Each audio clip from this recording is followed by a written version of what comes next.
안녕하십니까. 말씀 훈련생 신입생 구영훈입니다.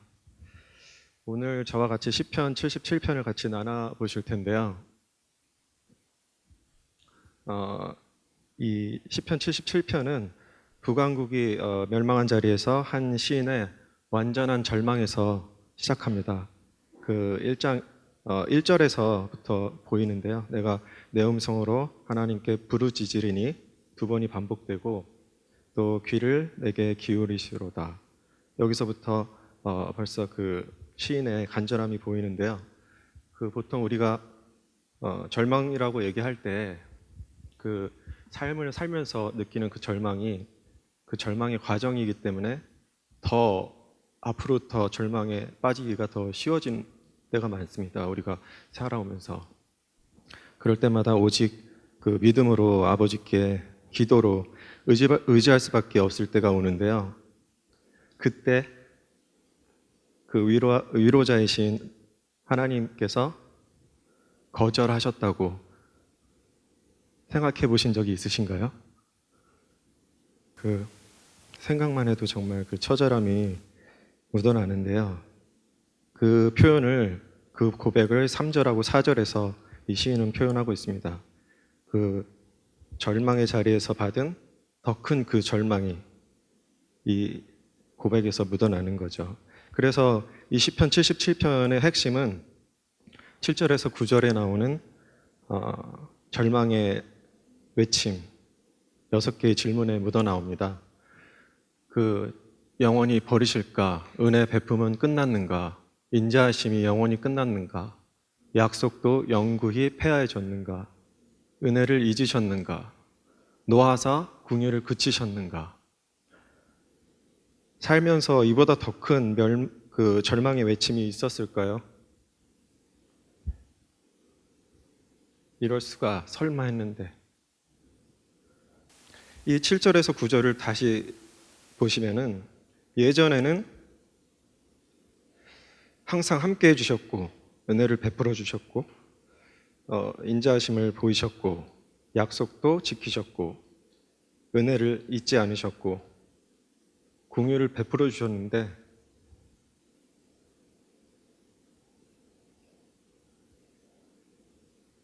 이럴 수가 설마 했는데 오늘날 저에게도 너무 크게 다가왔습니다.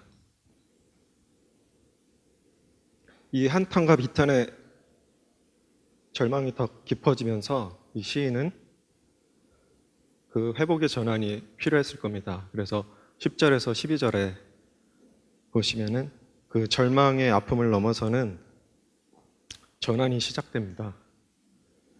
1절에서 12절에 그 언약의 관계가 깨어지는 3인칭의 하나님에서 그 13절에서 20절에 나오는 언약의 그 소망을 바라보는 그 2인칭의 하나님으로 전환되면서 다가오시는 것을 볼 수 있을 텐데요. 이 시인이 거기서 느껴지는 것은 하나님이 이 나라가 망했다고 임재하신 것이 사라지는 것이 아니라 우리에게 더 큰 비전을 준다는 것을 깨닫게 됩니다. 여기서 말하는 그 전환의 핵심은 11절에 기억에서 나오는데요. 이 기억은 생각하는 기억이 아니고 가슴에서의 기억입니다. 그 의식이나 영혼같이 영적 세계의 존재 방식을 말한다는데요. 그 12절에서 이 기억에 대한 것이 어디서 오고 어떻게 우리에게 새로워지는지를 보여주고 있습니다. 바로 말씀의 묵상으로 말이죠. 주의 모든 일을, 주의 행사를 기록된 주님의 말씀들입니다. 이 묵상으로 가슴에서 저절로 기억이 되고 이 여호와의 일이 일어나면서 전환이 일어나는 것입니다. 절망을 넘어가면서 말이죠.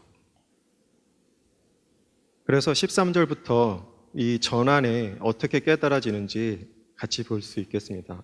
하나님은 영이시기 때문에 부재로 보이십니다.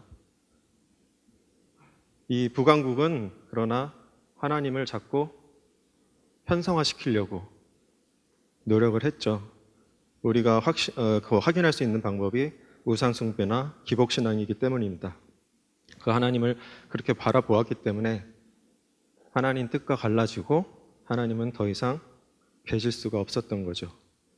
이때 이 시인은 13절과 19절에 주의 도, 주의 길을 바라봅니다. 그 데렉이라고 하나님의 영적 도, 하나님의 영적 길을 말하는 같은 말인데요. 13절에서 주의 도는 거룩, 즉 변하지 않고 계속되신다는 하나님의 위대하심을 보여주고 있습니다. 그리고 19절에서 주의 길은 혼돈과 같은 이 바다에 나타났지만 주의 발자취를 알 수 없었다. 그 애굽으로 인도되었던 이 이스라엘, 그 노예로 전락해버린 소망이 없던 그 이스라엘 민족을 그 혼돈 속에서 하나님의 구속 역사가 나타나실 때 하나님 역사 속에 하나님 길이 나타났음에도 불구하고 그 길을 다 지나고 나서야 보였던 겁니다. 그리고 14절에서 18절에서 그 대표적인 이미지인 출애굽의 역사, 그 안에 홍해의 기적을 보여주면서 하나님은 내가 다 보여줬잖아. 그 혼돈의 물은 나를 보았는데 너는 왜 나를 못 보니?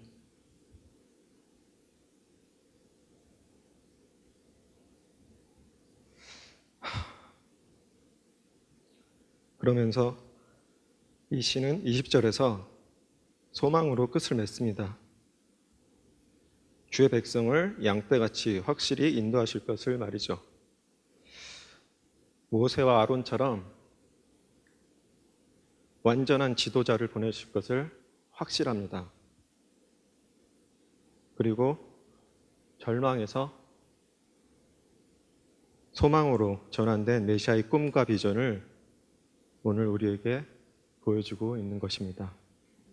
하나님의 은혜로 말이죠. 그 하나님의 은혜를 저와 오늘 선도님들이 같이 찾고 구하는 주일이 됐었으면 좋겠습니다.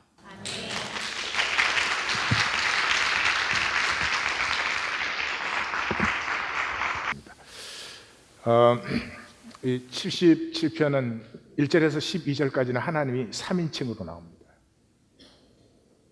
이스라엘에게는 당신이잖아요. 3인칭으로 나온다는 말은 언약이 끝났다는 거죠.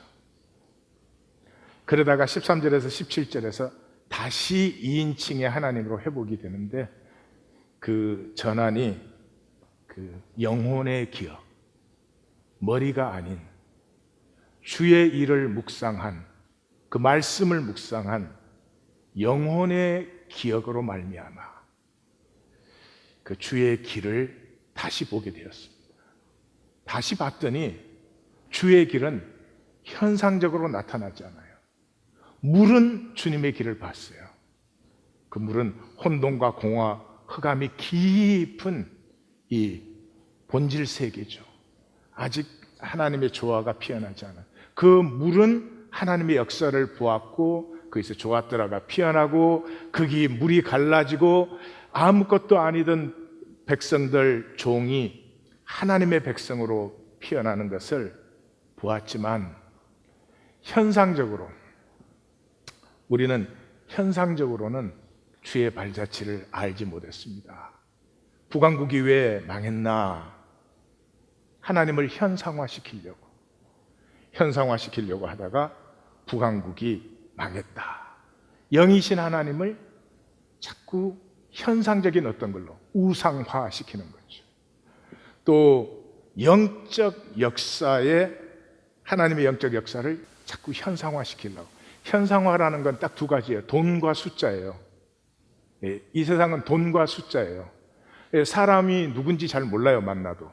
근데 그 사람 1년 연봉이 50만 불입니다. 그럼 금방 알아죠. 그 사람 1년 연봉이 5만 불입니다. 그래도 금방 알아죠. 그것뿐이에요. 예, 굉장히 우습지만 그렇습니다. 그래서 이 북왕국이 멸망한 자리에 모든 것이 끝난 것인가, 은혜는 다 폐해지고 약속도 다 폐해진 것인가, 그 자리에서 자기 영혼에 묵상된 그 하나님의 길을 만나면서 이 시인은 남은 자의 고백을 드리죠. 이 절망도 하나님의 역사를 이루시는 한 과정에 불과하다는 사실을, 그것을 통해서 영이신 하나님을 알고 하나님의 영적 역사를 알고 누리는 사람들을 세워내고 있는 하나님의 역사를 만나고, 그래서 다시 소망을 고백하면서 하나님은 2인칭이 되는 그런 시입니다. 그래서 예수님께서는 이 땅에 다시 오셔서 딱 한 가지 했죠. 하나님은 영이시니. 그 바리새 사두개 엄청난 종교인들이 현상적으로 잘난 척하고 거룩한 척하고, 그러면서도 자신의 중심은 거룩함도 깨끗함도 없는, 모르는, 일부러 그러는 건 아니죠, 모르는 그 시간에 오셔서 영과 진리로 예배할지니. 예배는 이런 것이 아닙니다. 예수님 때 이런 예배도 없었고요. 삶입니다. 하나님을 섬기며 살아가는 삶을 영과 진리로 사는 자를 찾고 있다.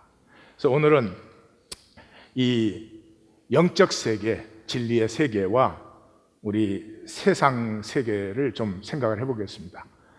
우리가 세상과 영계 그렇게 부르는데, 이 영계라는 말이 좀 오해도 많고 그래서 우리 교회에서는 현상계와 본질계 그렇게 부르죠. 또 인간 세계와 하나님의 세계 그렇게 볼 수 있어요. 자, 이 현상계, 인간 세계인 현상계의 특징은 fixed 되어 있습니다. closed, 닫힌 세계예요. 왜냐 그러면 표면밖에 없으니까, 평면밖에 없으니까. 이 표면밖에 없으면 내가 이만큼 차지하면 너는 그 나머지에서 뭘 차지해야 돼요. 그래서 어떻게 꼼짝할 수가 없어요. 그래서 항상 그 표면은 이렇게 현상으로 드러나 있으니까 그게 실제 같아요. 근데 실제가 사실은 하나도 아니에요. 본질계의 특징은 픽스드 되어 있지 않고 자유해요. 열린 세계예요. 왜 그러냐 그러면 이건 입체적인 세계, 깊은 세계예요. 그래서 네가 얼마든지 차지해도 괜찮아요. 그래도 내가 누릴 세계는 또 얼마든지 있고 나눌 세계도 얼마든지 있어요. 그래서 이거는 깊으니까 혼돈같이 보여요. 근데 그게 실제예요. 마치 이런 거죠. 아마존 정글을 가시면 그냥 모든 것이 엉망인 것 같아요, 우리 보기에는. 근데 사실은 그게 완벽한 생태계가 그게 돌아가고 있어요. 근데 일본 정원 아시죠? 딱 규격에 맞게 해놓은 일본 정원, 아주 질서 있어 보이죠? 거기에 사람이 일주일만 손대지 않으면 엉망진창이 되어버립니다. 그게 질서같이 보이지만 그게 무질서예요. 아마존의 정글은 무질서같이 보이지만 질서예요. 마치 그런 것이죠. 그래서 이 현상계는 정형화되어 있어요. 아름답다가 뭐냐? 결정되어 있어요. 예, 성공이 뭐냐? 그렇게 돼야 성공한 거예요. 행복이 뭐냐? 다 결정되어 있어요. 그런데 이거는 우리가 결정해 놓은 거거든요. 그러니까 그 아름다움이 실제 아름다움도 아니거니와 다른 아름다움을 못 보게 해요. 모두가 각각 아름답거든요. 꽃도 보세요. 종류대로 각각 아름답잖아요. 그 표정들이, 근데 그 보는 사람 별로 아름답지 않네, 그런 표정으로 나를 지금 보고 있어요. 여러분, 우리 서로 사랑하십시다. 이 꽃이 각각 아름답잖아요. 장미만 아름답다 그러면 안 되는 얘기잖아요. 뿐만 아니라 그건 진실이 아니기 때문에 아름답다는 사람도 여전히 열등의식에 시달려요. 성공한 사람도 행복하지가 않아요. 그런데 본질계는 픽스된 게 아니잖아요. 그냥 나는 나면 돼요. 아무것도 다른 게 필요하지 않죠. 나는 나니까 너를 너로 맞이할 수 있고 관계할 수 있고 만유와 관계를 맺고 이제 누릴 수 있죠. 그 현상계에는 물질 법칙이 절대화되어 있어요. 그래서 물리 법칙, 뭐 화학 법칙, 요즘은 사회과학까지도 이게 절대화돼 가지고 그분들이 굉장히 장사를 잘해요. 뭐 당신은 어릴 때 상처를 받았기 때문에 이렇습니다. 그러면 이제 그 사람한테 돈 내고 치료를 받아야 돼요. 아니요. 어릴 때 상처 받았다고 내가 픽스될 필요는 없어요. 상처를 받았든 가처를 받았든 오늘 나는 새로운 가능성을 가지고 있어요. 여러분 이 물리 화학 법칙 아무것도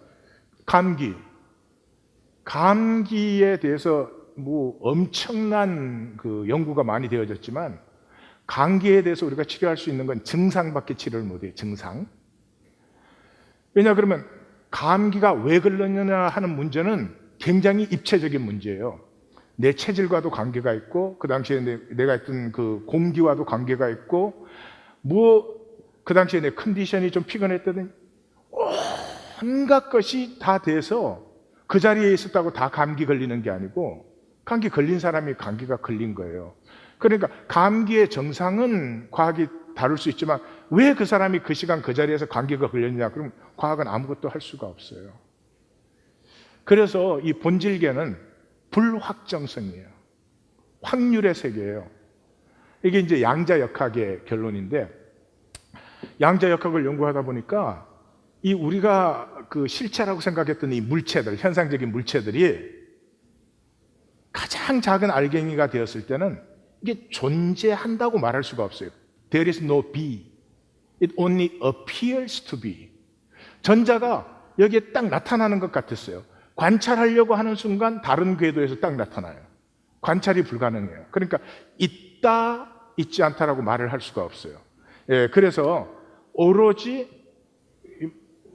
이해는 안 되시겠지만 오로지 우리가 알 수 있는 건 확률상 그렇게 나타난다. 그거밖에는 우리가 알 수 있는 게 없다. 그랬어요. 그랬더니 이제 그게 제일 반발하신 분이 아인슈타인이에요.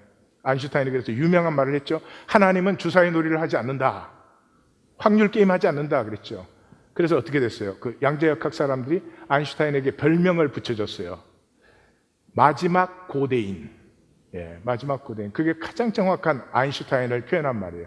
아인슈타인은 이 상대성 원리, 이 우주를 연구했잖아요. 그러니까 이 많은 알갱이들이 모여서 어떤 현상적 실체가 커졌을 때는 거기에는 어떤 분명한 법칙이 있는 것처럼 보여요.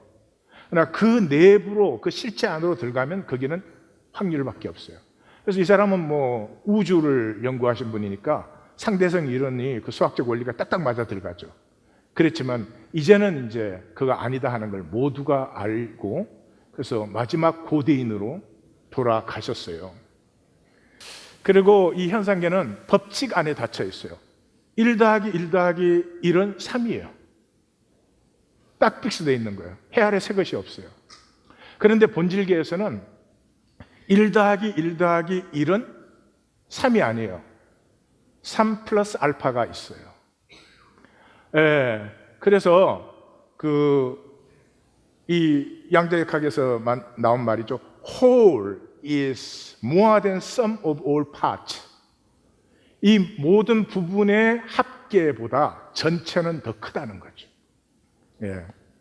그래서 여기는 보라 내가 새 일을 행하리라 하는 그런 세계죠. 이 현상계는 무엇보다도 다양성이 상실된 전체예요. 개체성이라는 게 없어요. 그래서 마치 올 가을이 지금 시작되고 있잖아요. 그 사람은 또 하나의 가을을 살아요. 반복이니까 계절은. 그렇지만 본질계를 누리는 사람은 이번 가을이 반복이 아니에요. 내 생에 처음 맞는 가을이고 이 가을은 또 마지막으로 맞는 가을이에요. 그러므로 이 가을에 나는 무엇을 살고 싶은지, 이 가을에 나는 무엇을 향하고 싶은지 새로움이 피어나죠. 아닌 사람에게는 그냥 또 가을이 온 거죠. 또 겨울이 오겠죠. 뭐 그런 거죠. 개체성이라는 건 있을 수가 없어요. 본질계의 특징은 개체성이에요. 내가 이 수많은 사람 중에 하나가 아니고 나는 나로서 독특한, 내가 있어야만 내 세계는 완성. 내가 잘 살든 못 살든 그런 것이 아니고 내가 포함된 세계는 내가 있어야 돼요. 그 개체성을 이제 기억하면서 책임감도 느끼고 아름다운 파트가 되고 싶고 이런 창조성이 피어나죠. 그래서 모든 물은 다 H2O예요. H2가 아닌 물은 없어요.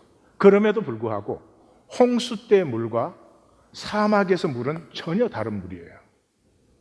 그래서 이 같은 강물에 두 번 들어갈 수 없다 그랬죠. 그 내가 들어간 강물은 그때 유일해요. 예. 그래서 이 현상계에는 그냥 죄수 같아요. 죄수들은 그냥 번호예요. 몇 명, 감옥에 지금 100명이 갇혀 있어야 되는데 100명 있으면 되는 거죠. 그런 거죠. 우리가 이 세상을 보면 그렇게 보기 쉬워요. 개미 볼 때 이렇게 개미 이렇게 보면서 이건 이씨개미고 저건 박씨개미고 그런 분 있어요? 없어요? 다 개미는 개미예요. 몇 마리다 이렇게 해요. 이 세상의 인간도 그래요. 저 무식한 것들이래요. 저 쓸데없는 것들, 이런 것들이 뭐 공경련하게 그 한 사람 한 사람의 개체성을 모르기 때문에. 얼마 전에 이제 제가 제 아내와 어디를 갔다 오는데 우리 제 아내가 로우스에 들리자 그러더라고요. 그래서 왜 들리냐 그랬더니 개미 죽이는 약을 사야 된대요. 그래서 왜 개미 죽이는 약을 사려고 하냐 그랬더니 개미가 이제 들어오는데 그 전날 밤에는 음식이 없었는데도 이게 들어와가지고 그릇에 이제 새까맣게 덮였다는 거예요. 더 이상 두고 볼 수가 없다. 예.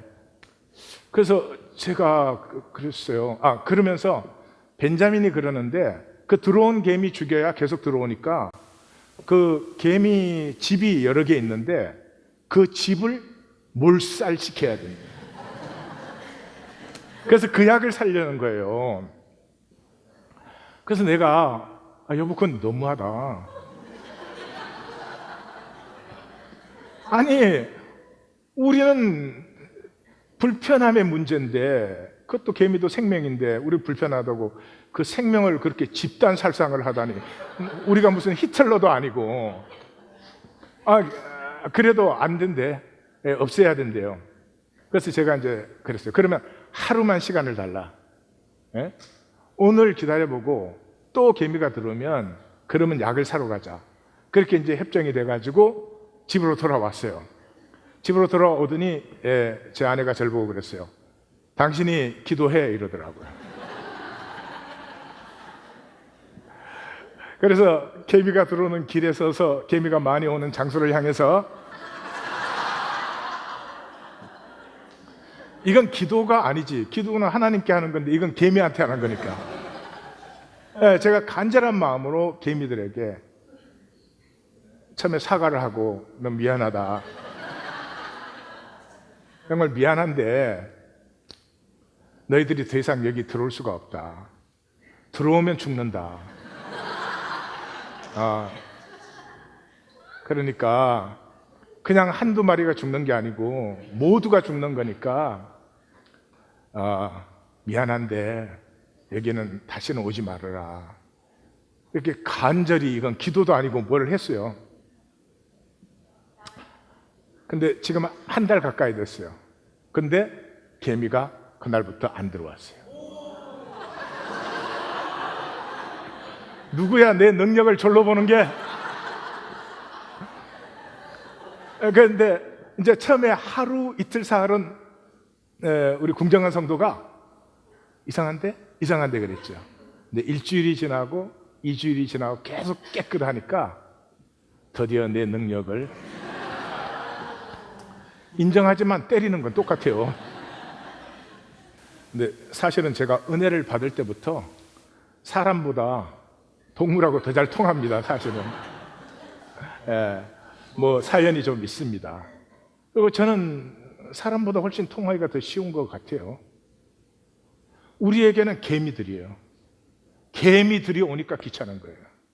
근데 그 개미를 한 마리 한 마리로 보면 그러면 얘기가 좀 달라져요. 그렇게 쉽게 죽일 수가 없어요. 이 현상계는 개체성이 말살되었어요. 그럼 남는 게 뭐예요? 조건밖에 없어요. 우리 모두가 불쌍한 거죠. 그래서 이 현상계의 시간은 반복이에요. 어제의 결과로 오늘이 있는 거예요. 어떻게 할 수가 없어요. 딱 픽스되어 있어요. 어제까지 내가 다르게 살았더라면 모르겠는데 어제까지 그렇게 살았기 때문에 오늘도 어쩔 수 없어요. 가역적이다. 이 화학적 용어예요. 가역적이라고 하는 것은 어떤 물체를 이 물에다가 뭐 다른 걸 섞었어요. 그러나 섞었다가 다시 분리시키면 다시 물로 돌아와요. 원래대로 돌아오는 거죠. 어쩔 수가 없어요. 그래서 누구의 죄로, 이 현상계의 질문은 누구의 죄로 인한 이혼입니까? 이 사람이 시각장애인이 된 것이 자기 죄입니까? 부모 죄입니까? 무언가가 있었기 때문에 오늘 이렇게 결정됐다는 거죠. 근데 본질계는 전혀 아닙니다. 시간은 유일회성이에요. 각 시간에 인격성이 있어요. 내가 어제까지 어떻게 살았든지 아무 상관없어요. 오늘 내가 얼마든지 내가 원하는 대로 살 수 있어요. 얼마든지 더 사랑할 수 있고, 얼마든지 더 자유할 수 있고, 얼마든지 기쁨을 느끼도록 살 수 있어요. 물론 욕심은 안 되는 거죠. 오늘부터 100만 불씩 하늘에 떨어졌습니까? 그런 건 안 되는 거죠. 그렇지만 내 안에 주신 하나님의 생명, 하나님의 형상은 하나님이 나에게 다스림의 권세를 주셨어요. 그래서 본질계는 비가역적이에요. 내가 어떤 삶을 살아왔든지 내가 오늘 얼마든지 새로울 수 있어요. 절대로 내가 원래대로 다시 돌아가지 않아요.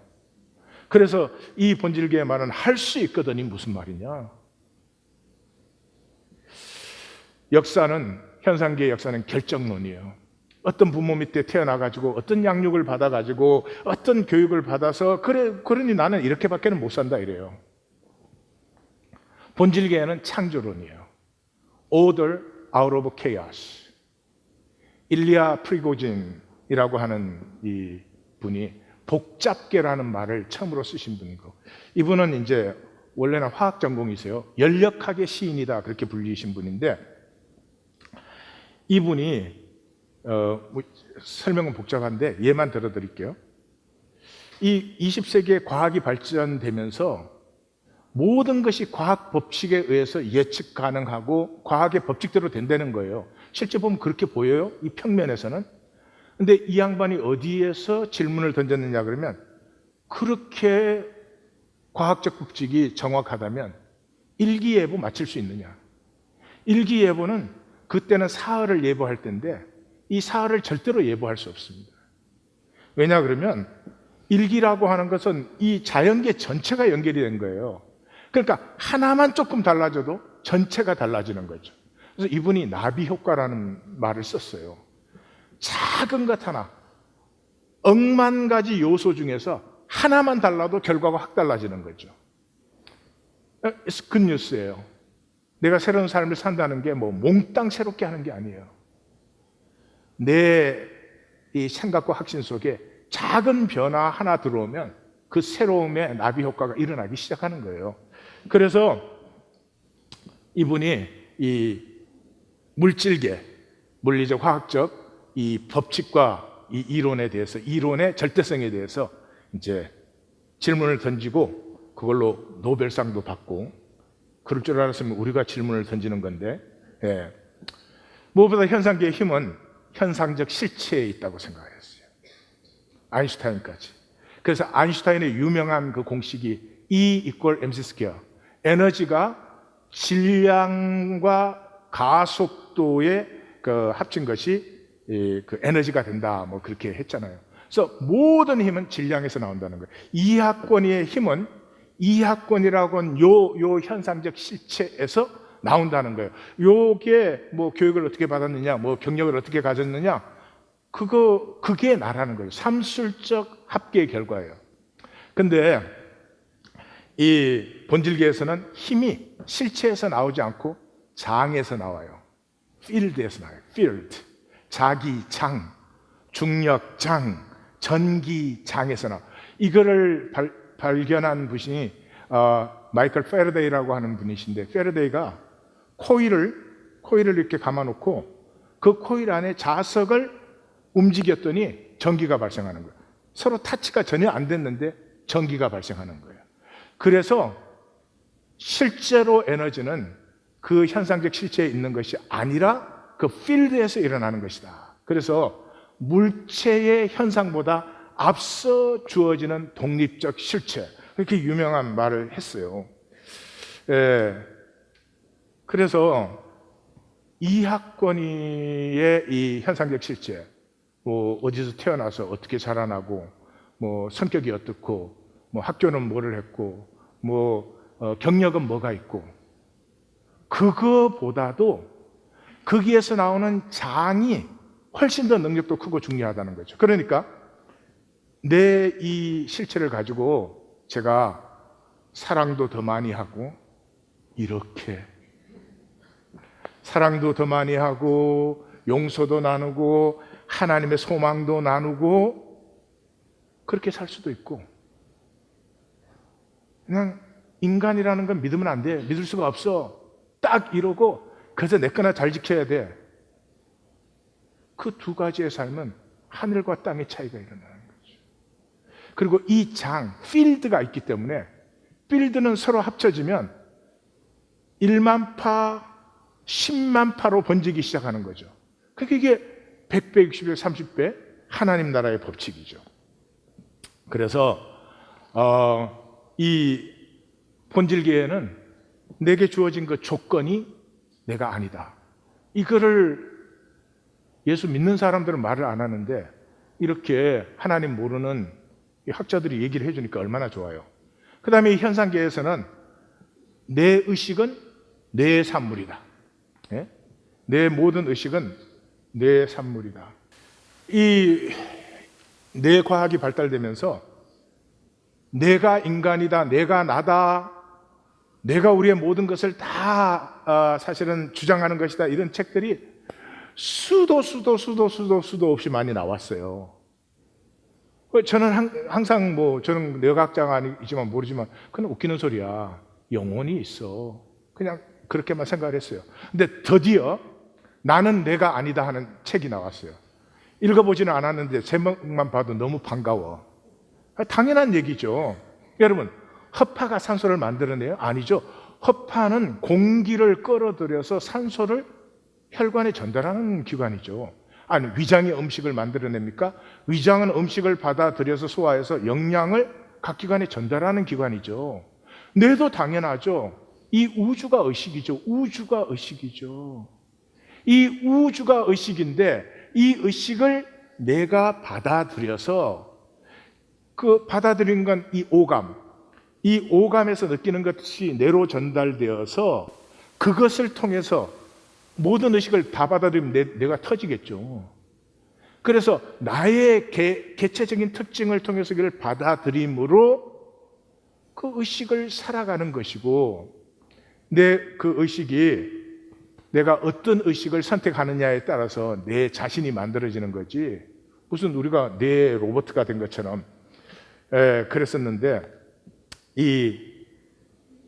이번에 나는 내가 아니다 하는 그 책의 그 액접트를, 그 메인 메시지를 읽어보니까 그게 우리말로 하면은 내가 쓰러진 후에도 우리 존재에서 쓰러지지 않는 의식이 있다는 거죠. 그 우리 시편에서 만나는 죽음 넘는 영혼의 의식이죠.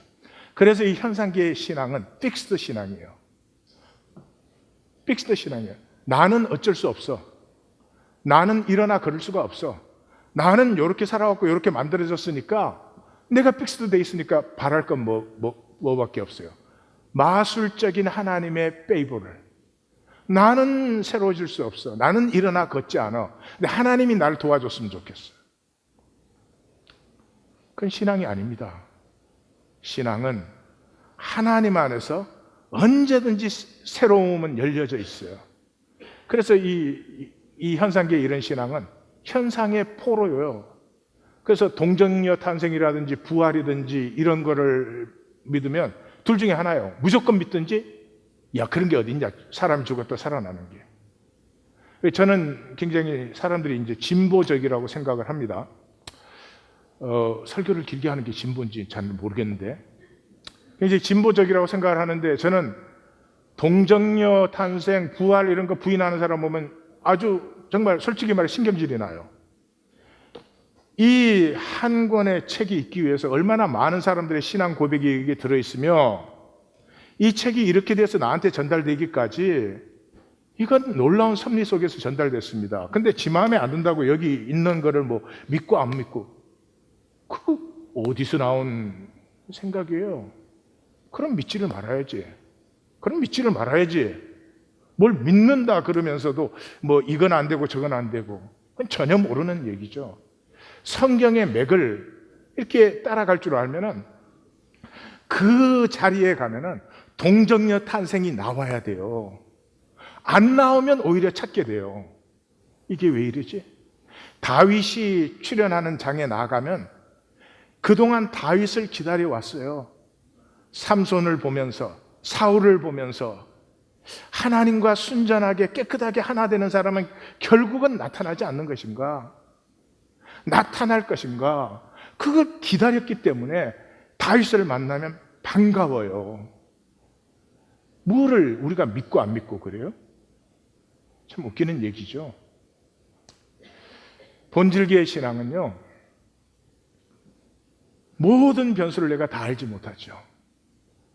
그렇기 때문에 하나님은 사랑이시고, 그럼 그 모든 변수 속에서 합력하여 선을 이루시는 하나님을 알기 때문에 오늘도 어제의 반복이 아니라 하나님의 새 가능성을 향해서 나를 가꿀 수 있어요. 아무리 작은 것이라도 나를 가꾸어 또 하나의 새로움을 일으켜내는 것이죠.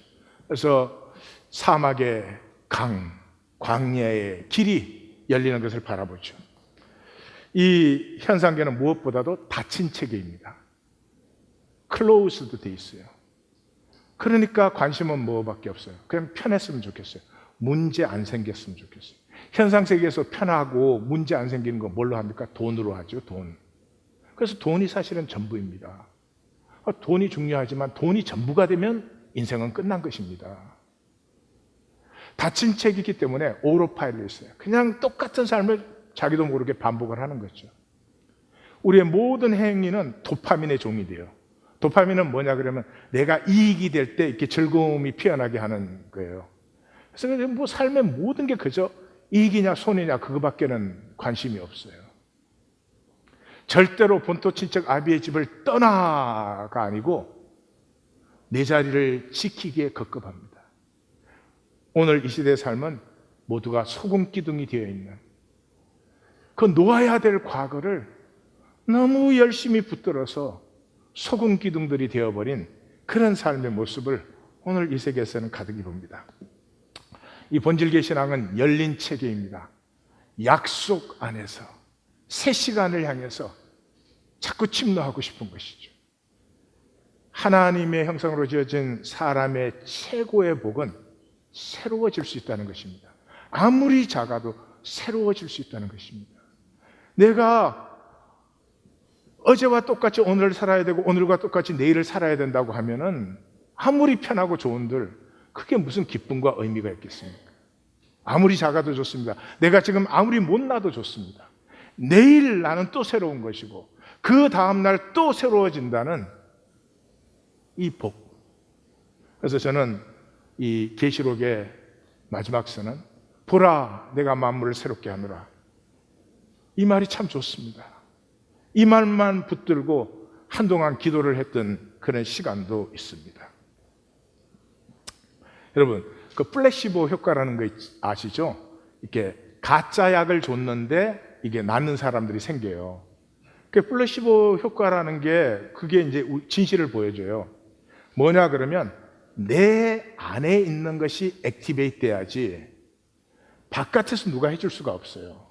그래서 병이 나았을 때도 예수님이 내가 너를 낫게 해줬다 그런 적 없잖아요. 내 믿음이 너를 구원하였다 이러죠. 그러니까 항상 우리 안에 있는 것이 액티베이트 돼야 돼요. 그래서 순복음교회는 한동안 뭐 이렇게 병 낫는 사람들이 많았잖아요. 그 60년대 70년대 가난한 때 그 도시로 몰렸을 때 그때 아프다고 병원에 갈 수 있습니까? 병원에 못 갑니다. 그냥 아스피린 하나를 먹고 견디는 그런 시절이죠. 그런데 그 하나님을 막 믿으면서 하나님에 대한 그 기대감이 막 생겼을 때, 그랬을 때 그 하나님이 낫게 하신다는 그런 우리 속에 있는 어떤 기대감을 막 불러일으키는 그런 말씀을 이렇게 선포하고 거기에 내 안에 있는 기대감이 부응을 하면 병이 낫고 그러죠. 그러나 내 안에 있는 것이 낫는. 캐톨릭 같은 경우에는 그 평생의 교황을 보는 게 평생의 소원인 사람도 많아요. 나는 안 보고 싶어 해. 그래서 평생을 걸고 로마로 가가지고 교황이 또 아무 때나 아니까 바티칸 그 광장에다가 자리를 잡고 그 옆에 호텔도 비싼 데 잡아가지고 기다리다가 그 교황이 나오는 날 그 교황을 보고 까무러치는 사람들이 많아요. 그 까무러칠 때 감기도 낫고 몸살도 낫고 그래요. 그거 지금 뭐 하는 거예요? 내 안에 있어요. 신앙은 예수님조차도 내가 너를 어떻게 만들어줄 수 있다는 절대로 아닙니다. 우리 안에 하나님의 형상이 있어요. 하나님의 생명을 우리에게 주셨어요. 이 현상계는 모든 것으로 픽스드 돼 있다는 거예요. 너는 더 이상 어쩔 수 없다는 거죠. 너는 그냥 그렇게 살아야 된다는 거죠. 아무도 그렇게 말하지 않지만 모두가 그렇게 말하고 모두가 그렇게 믿고 있습니다. 그런데 하나님의 세계를 알면서부터 아니요, 픽스된 건 아무것도 없어요. 결정된 운명은 아무것도 없어요. 하나님의 형상을 나에게 주셨고 내게 다스림의 권세를 주신 후에 취소한 적이 아직은 없어요. 지금 이 시간부터 나는 더 아름답게 살리라. 지금 이 시간부터 나는 내 필드에, 내 장에 사랑을 더 피워내리라 하면 막을 사람이 없습니다. 그래서 보라 내가 만물을 새롭게 하노라, 이 말씀을 붙드는 거죠. 생명은 그 자체로는 나타나지 않지요. 그렇죠? 이 꽃이 있는데 꽃의 생명은 볼 수도 없고 알 수도 없어요. 그러나 나타난 꽃을 통해서 생명을 느낄 수 있죠. 신비 중의 신비는 나의 생명이죠. 이 나라고 하는 생명은 내 인격을 통해서 나타납니다. 그런데 세상은 어떻게 속여요? 조건이 나라고 합니다. 조건이 내가 나타난 것이라고 합니다. 아닙니다. 조건은 타인하고 구분하는 포장일 뿐이에요. 존재함으로 상관이 없어요. 내 인격을 통해서 나를 나타냅니다. 인격이 뭡니까? 나의 장입니다. 나를 만나는 사람들이, 나를 만나는 세계가 나의 어떤 것을 만나고 관계하게 되는가? 아름다운 나를 피우시기를. 생각도 더러운 생각은 버리시고, 사람을 볼 때 사람은 양면이 다 있죠. 나쁜 점 이런 것만 골라서 보는 사람들이 있잖아요. 사람을 볼 때도 좋은 점을 봐주고 더 축복해주고 싶고, 성령의 장이 피어나시기를 주의 이름으로 축원합니다. 자, 마지막으로 첫 창조와 새 창조를 보겠습니다. 성경은 첫 하늘과 첫 땅이 있고 새 하늘과 새 땅이 있다고 그렇게 합니다. 이 첫 하늘과 첫 땅은 완전히 픽스된 세계입니다. 이 현상계죠. 지금 우리가 사는. 그런데 새 하늘과 새 땅이 도래할 때 그곳에는 우리가 완전히 자유합니다. 뭐든지 마음대로 하실 수 있습니다. 그러나 이것은 굉장한 문제죠. 뭐든지 마음대로 할 수 있는 사람이 인격이 미성숙해. 그럼 어떻게 될까요? 그 세계는 파괴되겠죠. 자유라는 말이 엄청난 말이에요. 자, 하나님이 이 첫 하늘과 첫 땅을 왜 창조하셨나? 없애기 위해서 창조하셨어요. 새 하늘과 새 땅이 올 때 보니까 처음 하늘과 처음 땅이 없어졌고 바다도 다시 있지 않더라. 그래서 로마서에 들어가면 피조물이 허무에 굴복하는 것은 자기 뜻이 아니요 오직 굴복하게 하시는 이로 말미암으니라. 이 첫 창조의 모든 것은 허무하게 폐해지는 것입니다. 현상이니까요. 현상이니까요. 그런데 그 현상 세계를 창조하신 이유는 딱 한 가지입니다. 새 하늘과 새 땅의 엠브로이, 씨앗을 만들기 위해서. 이 엠브로이라는 게 난자에 정자가 수정이 딱 되면 그때 단세포입니다. 이 단세포가 280일 태어날 때가 되면 2조 개의 세포가 됩니다. 이 어른이 되면 세포가 100조 개가 됩니다. 집에서 논다는 뜻이 아니고 100조 개. 잘 생각해 보십시오. 난자도 정자도 생명의 가능성이에요. 이게 수정되어서 단세포가 100조 개로 번성을 합니다. 무한 번성이죠. 그러나 그런 가능성을 가진 생명 씨앗이라면 이건 어마어마한 거죠. 그래서 로마서는 또 이렇게 말합니다. 하나님의 자녀들의 영광의 자유. 영광의 자유. 자유는 마음껏 마음대로 할 수 있는 것입니다. 근데 그 자유가 인격이 뒷받침되지 않으면 이건 파괴적인 것이 되죠. 그런 자유가 아니라 영광의 자유입니다. 그 얼마든지 마음대로 다스릴 수 있기 때문에 모든 것을 하나님의 뜻을 따라, 모든 것을 하나님의 기쁨을 따라 피워줄 수 있는 그런 생명을 이 첫 하늘, 첫 땅, 이 현상 세계를 만드셔서 하나님이 그 씨앗을 100조 분의 1, 100조가 아닙니다, 사실은. 왜냐 그러면 이 정자가 난자와 한번 수정되는 것은 뭐 매번 되는 것이 아니죠. 때로는 수십 번. 그러니까 수억만 분의 1의 그 가능성을 지나서 하나님이 그리스도의 장성한 분량이 충만한 신의 성품이 된 그런 하나님의 자녀들의 영광의 자유를 품은 새하늘과 새 땅의 씨앗을 만들어내는 것입니다. 그것이 이 현상세계 첫 하늘과 첫 땅의 목적입니다. 예. 자, 그런데 그러면 그 놀라운 하나님의 자녀들의 영광의 자유라는 그 품격, 그건 어떻게 만들어지는가? 그건 사랑밖에 없어요. 사랑 외에 어떤 것도 이런 생명의 자유하고 높은 품격을 만들어내는 다른 길이 없습니다. 사랑하는 성도님들 주의하십시오.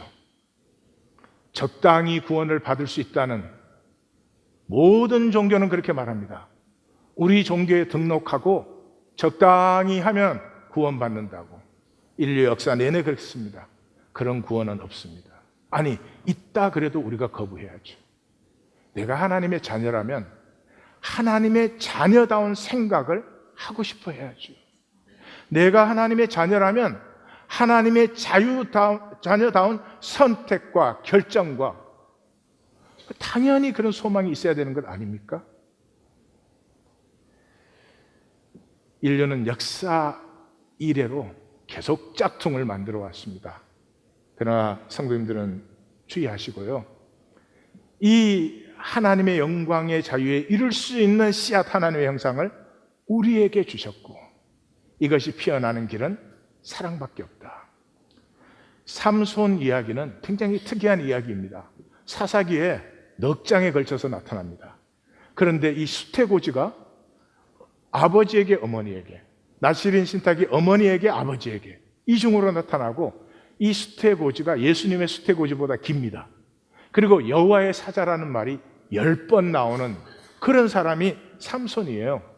그런데 이 삼손이 그렇게 태어나서 하나님의 그 여호와의 영으로 그렇게 기름 부음을 받아놓고도 계속 그 나시린의 서약을 깹니다. 딥나의 여자를 찾아가고 죽음을 만지고 심지어 죽음 안에 있는 꿀을 먹고 가사의 기생을 찾아가고 계속해서 깹니다. 그런데도 하나님이 그 여호와의 영을 부어주시는 것을 멈추지 않습니다. 이 모든 사건 속에 하나님은 계속 여호와의 영을 부어주시사 그 삼손을 보호하시고 삼손으로 승리하게 하시고 그럽니다. 그런데 그 여호와의 영이 딱 끊어지는 순간이 옵니다. 여호와의 영이란 말이 가장 많이 쓰신 사람입니다. 근데 그게 딱 끊어집니다. 그게 어디인지를 아십니까? 삼손이 들릴라라는 여인을 사랑하며, 들릴라는 사랑의 대상이 아니죠. 들릴라는 돈 때문에 삼손에게 다가온 사람이에요. 은 5,500을 딱 받으면서 사라져 버립니다. 무엇을 사랑해야 되는지 모르는 사람.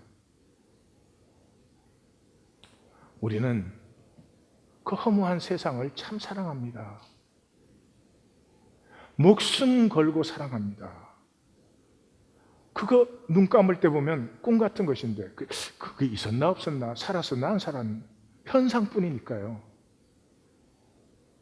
바로 이 사랑하게 다음에 나오는 것이 여호와의 영이 끊어져 버리고 비겁적 최후가 나옵니다. 하나님은 우리를 보고 믿어달라고 하지 않습니다. 너 나를 위해서 좀 헌신해달라 그러지 않습니다. 하나님은 언제나 중심이 똑같죠. 너는 마음을 다하고 뜻을 다하고 힘을 다하여가 뭡니까? 사랑이죠. 하나님이 사랑하시고 나를 사랑하시기 때문에 기독교는 십자가를 엄청나게 써먹습니다. 그러나 주님이 나를 위해서 죽으셨다는 것은 믿지 않습니다. 한 사람이 나를 위해서 죽었다면 나는 달라집니다. 그 전과 지금이 같을 수 없습니다. 그런데 주님이 나를 위해서 죽으셨다. 이건 성경 지식이고요.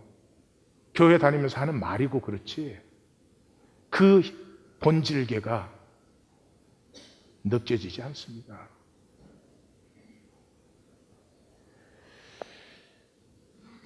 에베소서에서 바울의 기도가 나오죠. 잘 보십시오. 어마어마한, 우리가 노력하거나 우리가 뭘 잘해서 이룰 수 없는 그런 것들입니다. 성령으로 그 영광의 풍성을 따라, 그 영광의 풍성을 따라 우리 속사람을 능력으로 강건하게, 우리 속사람은 우리 안에 있는 하나님의 형상 씨앗이죠. 믿음으로 그리스도께서 우리 안에 계셔. 이게 장이 아니면 불가능한 얘기죠. 그리스도께서 우리 안에 계셔. 우리가 사랑 안에 뿌리를 내리고 터가 굳어져 모든 성도와 하나가 되어 지식에 넘치는 그리스도의 사랑에 너비, 길이, 높이, 깊이를 알아.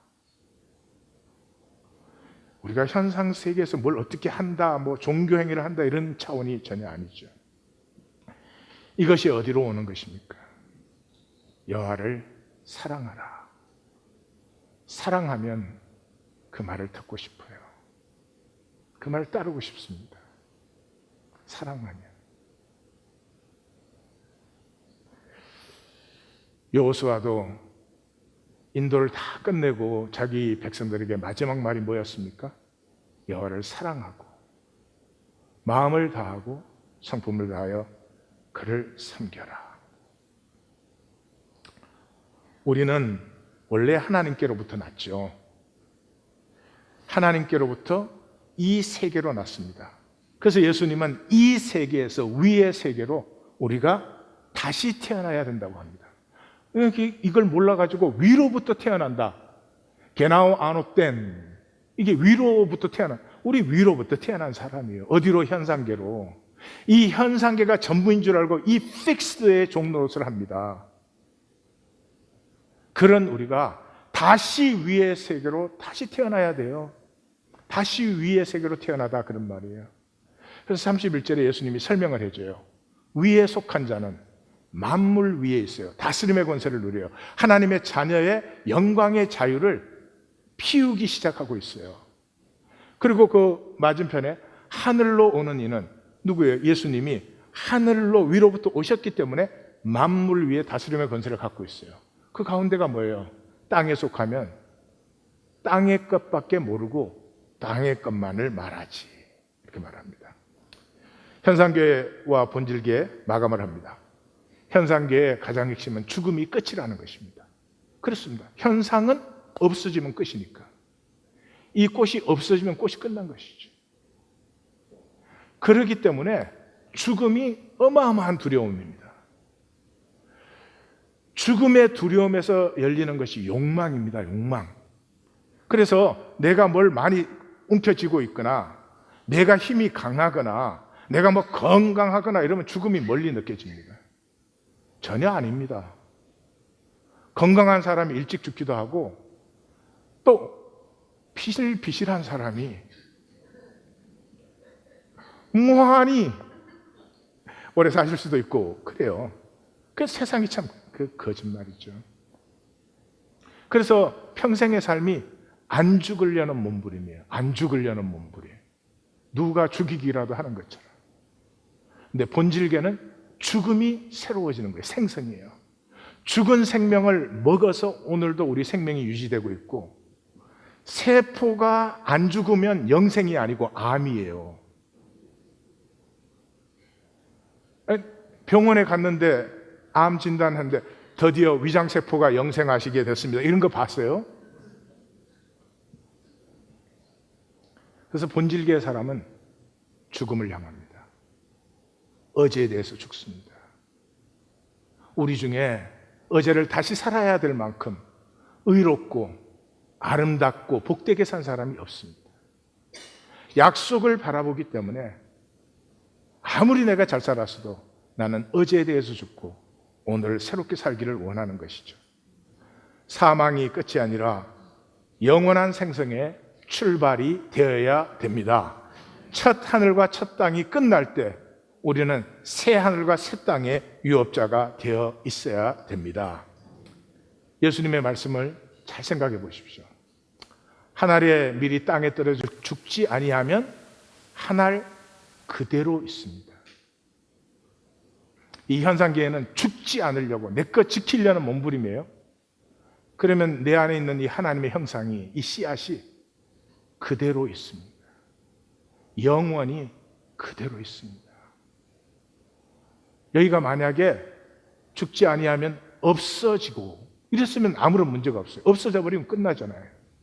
근데 그대로 있습니다. 죽음은 많은 열매를 맺느니라.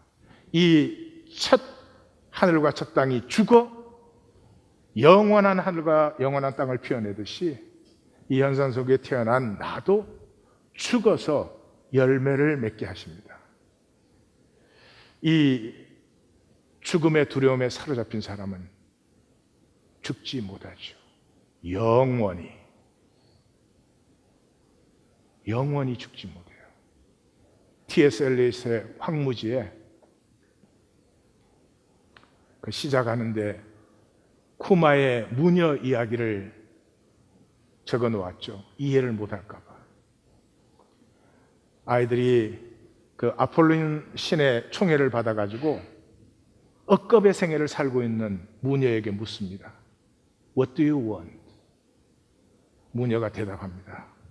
I want to die. 죽지 않으면 새로움이 없습니다. 예수님이 이 죽지 않으려는 이 삶에 대해서 계속 경고를 하시죠. 이 경고 끝에는 악하고 게으른 종아 또는 바깥 어두운 데서 슬피 울며 이를 갈리라 이런 얘기가 나옵니다. 이 얘기가 이 두 가지가 한꺼번에 나온 데는 한 군데밖에 없습니다.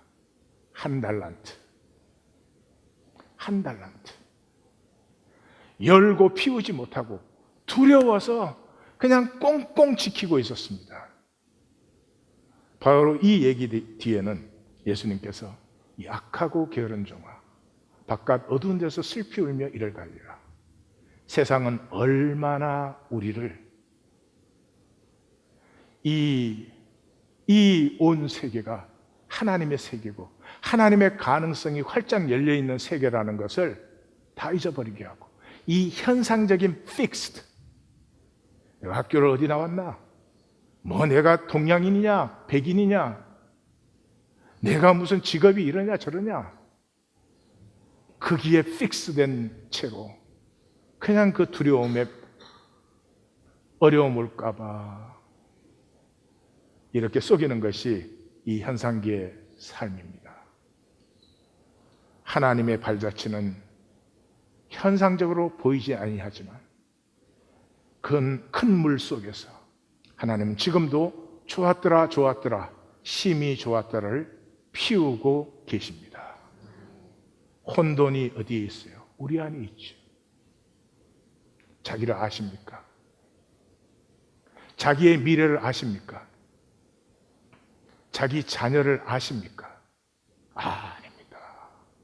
우리에겐 모두가 혼돈과 공허와 흑암의 깊음입니다.